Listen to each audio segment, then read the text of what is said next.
Hey everybody, this is Dream, and today we have a nice uh, 8-game Major League Baseball slate for you. Before I get started, can you guys smash that like and subscribe button? Helps the channel a lot. I'm mostly feeling better. I still have a little bit of stuffed up nose, but getting back. Let's look at this slate. Let's check the weather first. Uh, so we do have some weather concerns throughout the day for all the games, but the St. Louis San Diego Padre game definitely has some risk here. The White Sox game has a little bit of risk. And that looks like the most of the risk for this main slate because some of the games earlier in the day have some risk as well, but that shouldn't affect this particular slate. So let's get into the slate in general. Overall, I think this is going to be a pretty high scoring slate for bats. Not a lot of pitchers look all that great. We do have a couple pitchers at the top, but that's pretty much it. So I do think it's going to be a high scoring slate for bats, and I don't know outside of Sale that we'll get much from the pitchers. But if we look at pitchers, Sale is going to be top overall play here. He's also a core play for me. He's got the best strikeout potential on the slate by a decent amount. He's also been solid throughout the season, and he has some nice upside this matchup. As long as he gets over, 6 or so strikeouts, he should be fine here. So his price is not ideal because it's super expensive, but there's plenty of value on the slate and the bats, so you can afford to put him in that lineup. Some other guys that look interesting today, Peralta for Milwaukee. Now, he has had some pretty rough games recently, but he does have some good upside here. The question here is, can he get enough strikeouts? He does project pretty well for strikeouts today, but he has kind of struggled with them the last three games where he's had 4-3 and 2 strikeouts.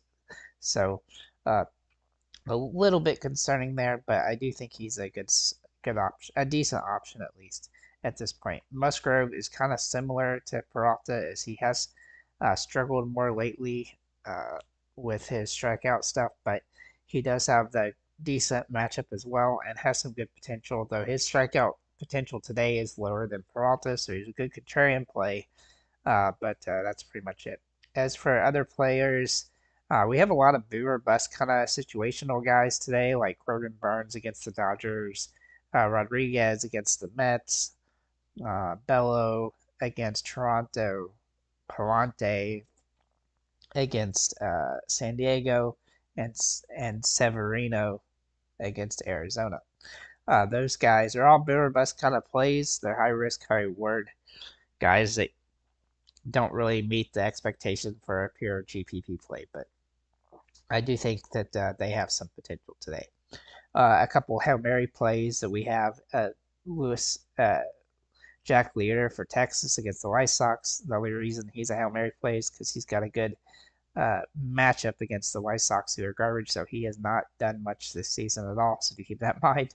Same with Festa. Uh, he's had some weird situational good games, so he's definitely capable, but this is an absolutely terrible matchup for him against Atlanta. And then um, Kyle Freeland is kind of a Hail Mary play, though he's a high risk, high reward type situation because he is pretty avoidable most of the time when they're in Colorado. And but he has had some 20 fantasy point games this season, so he's definitely worth at least a look from a Hail Mary perspective. I will note that we do have some uh, PLR for Tuki Desant for Chicago White Sox and Cole. I would avoid the White Sox overall on this one, especially against Texas. So let's look at our bats. So our bats are pretty interesting today. Uh, excuse me. We have a lot of good options. We'll start at the top here with William Contreras for Milwaukee for catcher. He has got some phenomenal ratings today, matchup metrics, I should say, with hitting and home run matchups potential today. So I think he's in a great spot. I really do like my Milwaukee from a hitting perspective on the slate. So he's definitely somebody I'm going to try to figure out how to roster. Though he's pretty expensive and will be harder to roster as a result. Now, whoever ends up starting for catcher for uh, Miami will have some potential today, whether it be Nick Fortes or Drew Romo, but they both have, average metrics here, but their matchup here in Colorado is definitely positive for them. So that's a good way to get some value there. Another guy though that you could get some upside from would be kind of mid-priced Castillo for Arizona, who's been really solid so far since he's been playing in the majors. So he's got some home run metrics today as well. Some the ownership here though will look like Alejandro Kirk, Sean Murphy, and then whoever starts for Miami. Looking at first base, we do like Rice Hoskins as a core play. The base reason this is because his hitting metrics are off the charts today. And one of the other reasons is because he's one of the only guys at this position that has this value priced and has some good upside. So he is definitely somebody that I like a lot. But some other options, Jake Berger is going to be an expensive play today. He has done pretty well so far in this Colorado series. He hadn't hit a home run yet, but he's definitely capable of that here. And he does need to get double-digit fantasy points to pay off at this position, but the metrics are really good. Otani looks really good today. He didn't look great yesterday from a fantasy perspective, at least, and he ended up scoring 8 fantasy points. Of course, at his $7,000 price tag, we need a lot more than that.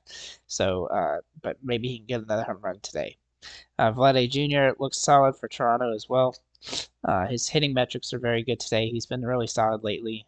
Not a whole lot of home run upside on this one for him, but I do think he's a viable option on the slate. The ownership here, Nate Lowe and Jake Berger, don't really like too much about Nate Lowe today, but the low owned upside guy would be Lucan Baker, who's dirt cheap at just $2,000 for St. Louis. Now he has struggled for the most part since he's been playing, but he does have some low end upside on this particular slate, and he's dirt cheap. Matt Olson and Pete Alonso can also fall in at first base and look really solid today. Looking at second base, let's see here. All right, so at second base, Connor Norby, is one of my favorite plays on this particular slate. Now, he has really been good since he's joined Miami, and I look for him to continue that here in Colorado. He's had 2 decent games in Colorado already, and so I look for him to have another good game today as well. He's getting hits in most games lately, so he's definitely worth a look. He's priced still pretty fair, and he can play at second or third base. I do have him listed in my third base category because I think he's a little bit better there because there's just not as much good value there as there is at second.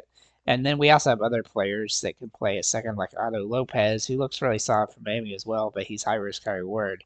I think Norby's safer. And then Marcus Semien looking for Texas. He's got very solid upside today, though it's not as good as I'd like it to be to really utilize him. And I do think it's better to pay down a little bit more here. But he's definitely a capable hitter today. And then Horwitz for Toronto can also play here at second base and first base for that matter. But he looks like a good contrarian play at this position. I am going to try to focus on Norby and also Will Wagner. For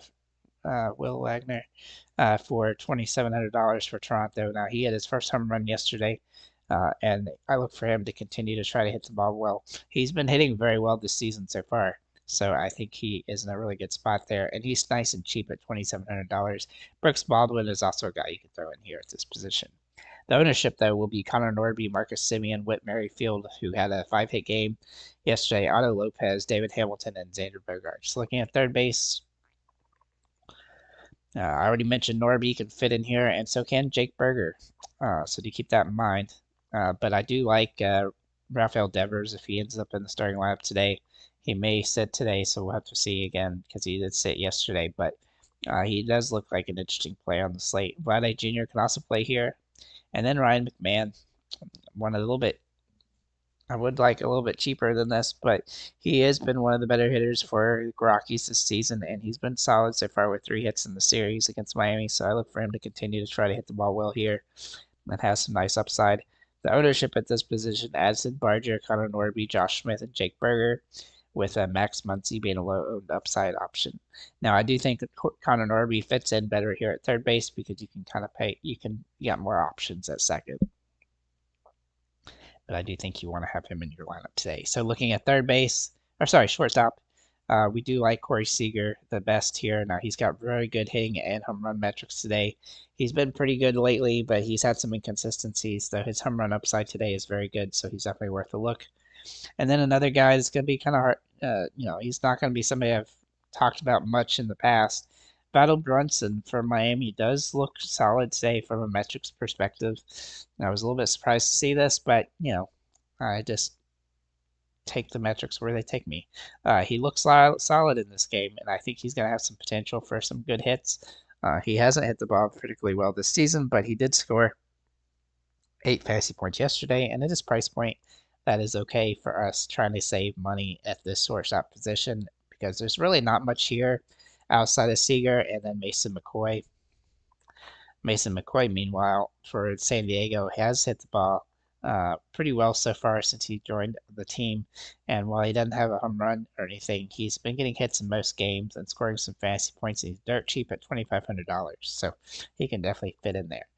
Francisco Lindor and Ezekiel Tovar also look somewhat interesting, but the ownership here will be Corey Seager, David Hamilton, and Nicky Lopez.